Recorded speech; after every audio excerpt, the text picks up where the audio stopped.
myself, and I took special pains to have a good dinner, particularly for father. Yes, I had made up my mind to call him by that sacred name for the first time today, cost what it may. But he shut himself up in his room directly after breakfast, and when dinner was ready, refused to come down. This cast a gloom over us all.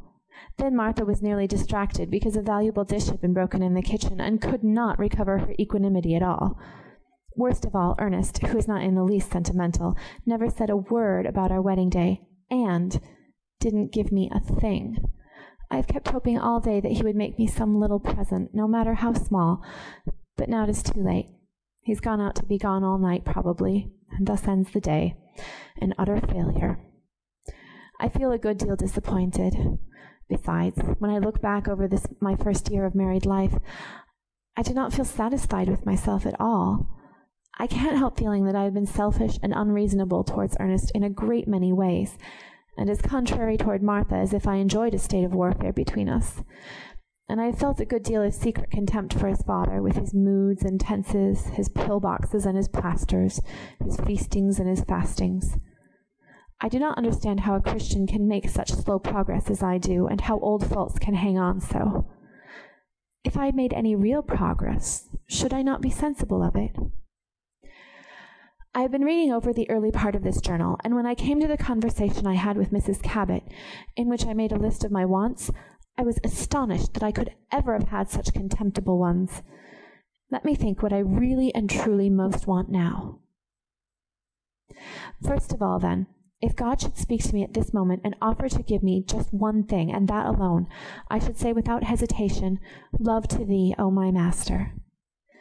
Next to that, if I could have one thing more, I would choose to be a thoroughly unselfish, devoted wife. Down in my secret heart I know there lurks another wish, which I am ashamed of.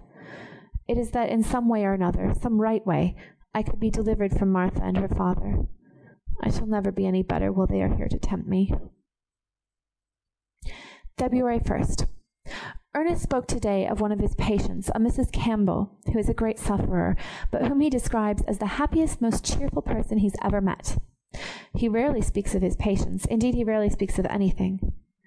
I felt strangely attracted by what he said of her, and asked so many questions that at last he proposed to take me to see her. I caught at the idea very eagerly, and have just come home from the visit greatly moved and touched. She is confined to her bed and is quite helpless, and at times her sufferings are terrible. She received me with a sweet smile, however, and led me on to talk more of myself than I ought to have done. I wished Ernest had not left me alone with her, so that I should have had the restraint of his presence. February 14th. I am so fascinated with Mrs. Campbell that I cannot help going to see her again and again. She seems to me like one whose conflict and dismay are all over, and who looks on other human beings with an almost divine love and pity. To look at life as she does, to feel as she does, to have such a personal love to Christ as she has, I would willingly go through every trial and sorrow. When I told her so, she smiled, a little sadly. Much as you envy me, she said, my faith is not yet so strong that I do not shudder at the thought of a young, enthusiastic girl like you going through all I have done in order to learn a few simple lessons which God was willing to teach me sooner and without the use of a rod if I had been ready for them. But you are so happy now, I said. Yes, I am happy, she replied, and such happiness is worth all it costs. If my flesh shudders at the remembrance of what I have endured, my faith sustains God through the whole. But tell me a little more about yourself, my dear. I should so love to give you a helping hand, if I might. You know, I began, dear Mrs. Campbell, that there are some trials that cannot do us any good. They only call out all there is in us that is unlovely and severe. I don't know of any such trials, she replied. Suppose you had to live with people who were perfectly uncongenial, who misunderstood you, and who were always getting into your way as stumbling blocks. If I were living with them and they made me unhappy, I would ask God to relieve me of this trial if he thought it best. If he did not think it best, I would then try to find out the reason. He might have two reasons. One would be the good they might do me, the other, the good I might do them. But in the case I was supposing, neither party can be of the least use to the other. You forget, perhaps, the indirect good one may find by living with uncongenial, tempting persons. First, such people do good by the very self-denial and self-control their mere presence demands. Then, their making one's home less homelike and perfect than it would be in their absence may help to render our real home in heaven more attractive. But suppose one cannot exercise self-control and is always flying out and flaring up, I objected. I should say that a Christian who is always doing that, she replied gravely, was in pressing need of just the trial God sent when he shut him up to such a life of hourly temptation. We only know ourselves and what we really are when the force of circumstances bring us out. It is very mortifying and painful to find out how weak one is. That is true, but our mortifications are some of God's best physicians and do much toward healing our pride and self-conceit. Do you really think, then, that God deliberately appoints to some of his children a lot where their worst passions are excited, with a desire to bring good out of this seeming evil? Why, I have always supposed to be the best thing that could happen to me, for instance, would be to have a home exactly to my mind, a home where all were forbearing, loving, and good-tempered, a sort of little heaven below. If you have not such a home, my dear, are you sure it is not partly your own fault? Of course it is my own fault.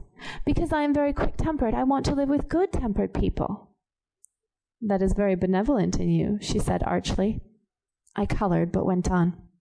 Oh, I know I am selfish, and therefore I want to live with those who are not so. I want to live with persons to whom I can look for an example, and who will constantly stimulate me to something higher.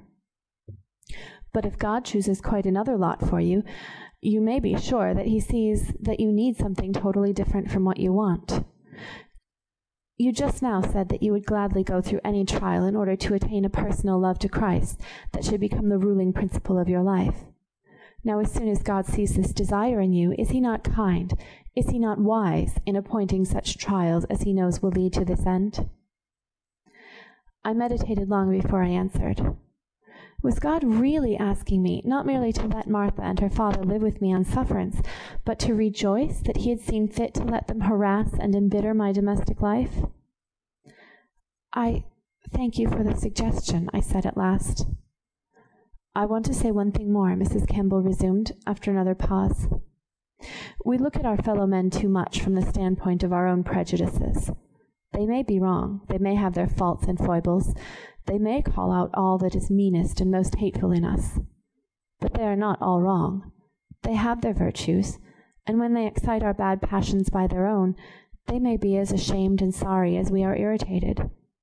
And I think some of the best, most contrite, most useful of men and women, whose prayers prevail with God and bring down blessings into the homes in which they dwell, often possess unlovely traits that furnish them with their best discipline. The very fact that they are ashamed of themselves drives them to God. They feel safe in his presence, and while they lie in the very dust of self-confusion at his feet, they are dear to him and have power with him. That is a comforting word, and I thank you for it, I said. My heart was full, and I longed to stay and hear her talk on, but I had already exhausted her strength. On the way home, I felt as I suppose people do when they have caught a basket full of fish. I'm always delighted to catch a new idea.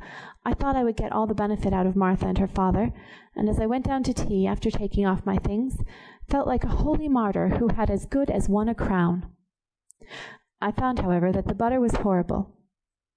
Martha had insisted that she alone was capable of selecting that article, and had ordered a quantity from her own village which I could not eat myself and was ashamed to have on my table. I pushed back my plate in disgust. I hope, Martha, that you have not ordered much of this odious stuff, I cried. Martha replied that it was of the very first quality, and appealed to her father and Ernest, who both agreed with her, which I thought very unkind and unjust.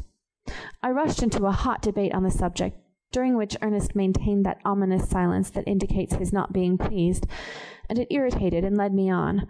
I would far rather he should say, "Katie, you are behaving like a child, and I wish you would stop talking."